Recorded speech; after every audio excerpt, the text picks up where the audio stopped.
I know. Disappointment already, right? You saw that beautiful, gorgeous thumbnail and you're like, oh, I want to see Chris all in his green form when I click on this video, and pale. Pale, right? I thought about going green for the Wicked review, but I had an old photo from when I was getting my makeup done to become the Grinch on camera. And man, that much green takes forever to wash off. So you know what? Instead, I will take that old photo and I'll Photoshop it into the original Wicked poster.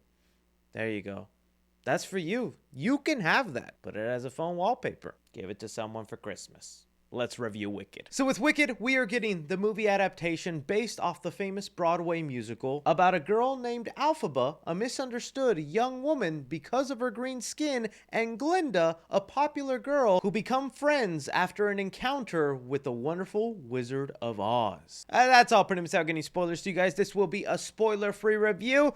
Don't know if you know this about me, but not a Broadway guy, barely a musical guy. But it is fascinating from an outside perspective seeing the world of Wicked go crazy, because it really lets you know, boy, outside of this Marvel, horror movies, and all this crazy stuff I talk about, there's a large chunk of untapped viewers that are just so excited for this Wicked adaptation. And it was fun both seeing the excitement and the controversies, man, from the poster to the dolls that have a fun website on them. I didn't Google it.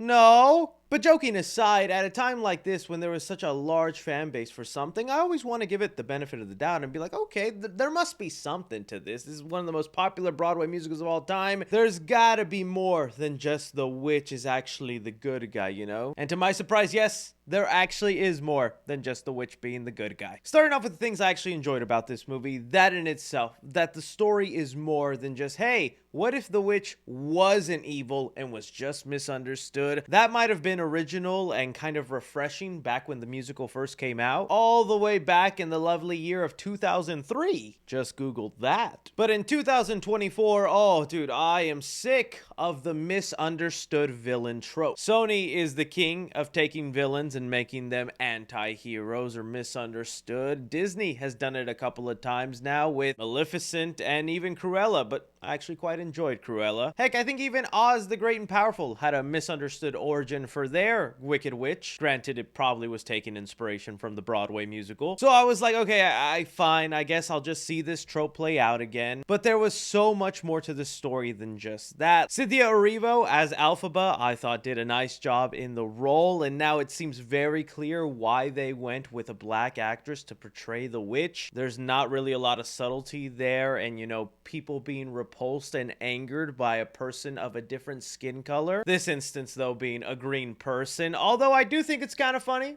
This is also the same world when you got talking bears and animals and all this other magical stuff, and a green witch is really horrifying to these people.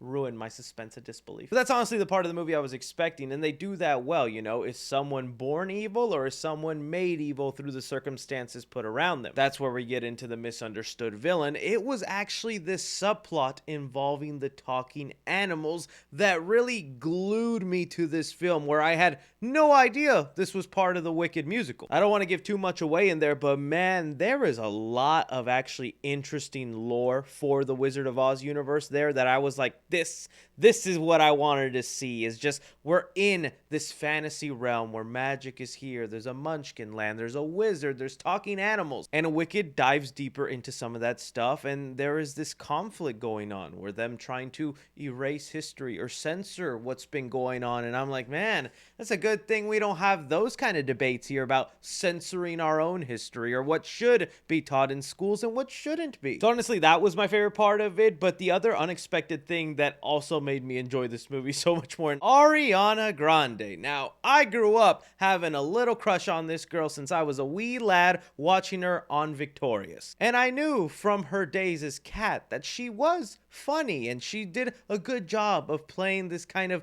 oblivious idiot. But she is a whole different kind of oblivious idiot in Wicked, and I mean that in a positive way. I was not aware of how her character was going to be so plainly spoiled, bratty, and downright hilarious. Every other line or scene involving Ariana Grande just had me chuckling. To me, it's like if you took the character of Anna Faris from Scary Movie and Sharpay from High School Musical and then put them into one person. But now, if I have to go to some of the things I was mixed to negative about in this movie, sorry, I'm just gonna say it. Most of the musical numbers in this film, not for me. I'm sure there's going to be some more profound, smart commenter going, Broadway musicals aren't actually supposed to be catchy, Chris. That's just a movie thing. But, yo, 90% of the songs in here, I can't see me fiddling my finger and jamming to in the car. I think the only one was the popular song. And I think the Are You Happy Now, which is like the ending song, were the only two songs I really found myself glued to. Most of the other musical numbers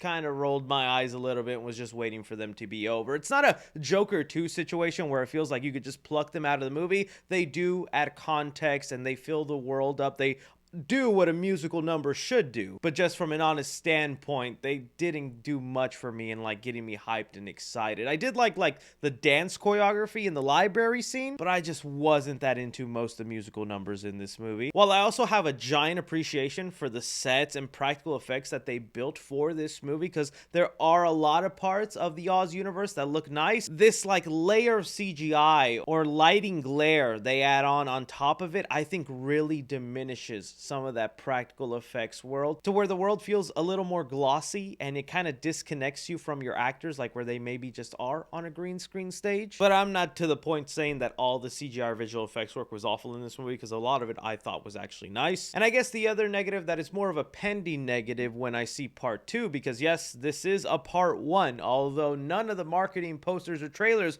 will tell you that this is Wicked Part 1. When you get to that theater and the title card comes up, it's gonna say part 1 right there, and many people gonna go, huh? It wasn't really a secret. I think it was still let out, but you had to research it for yourself.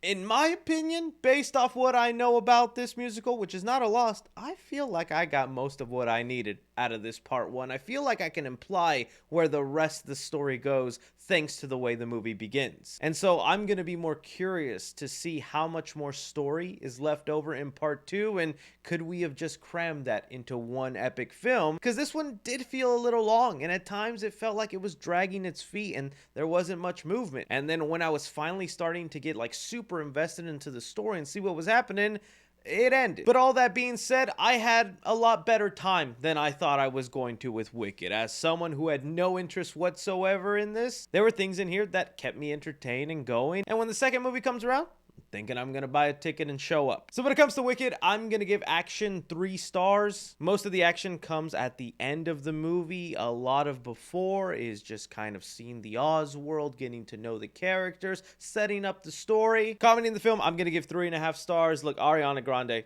held up the comedy in this movie, and to laugh as much as I did in Wicked was just not what I was expecting. Drama in the film, I'm gonna give it 3 stars. That's more than I thought. They really did more than just say, oh, this is a misunderstood witch, everyone was just mean to her, so that's why she had to come out this way. No, it was the other parts, the expansion of the Oz world, the talking animal subplot. But being that this is only half the story, it left me wanting more. Horror in the film, I'm gonna give 1.5 star, and that's gonna be for the monkey sequence in this movie. You'll know it when you see it, but I'm glad they're keeping up the tradition of making the monkeys the scariest part of Oz. And suspense of the film, I'm gonna give it 2.5 stars. I just feel like the film starts to drag a lot, and then when you finally get invested, you're kind of grown a little tired with the movie. For casual movie fans, I'm gonna give it an A-. Cinephiles, I'm gonna give it a B-. And critically, I'm going to give it a B+. Coming from somebody who had no interest in watching Wicked, I think the film is good enough to watch and enjoy in theaters.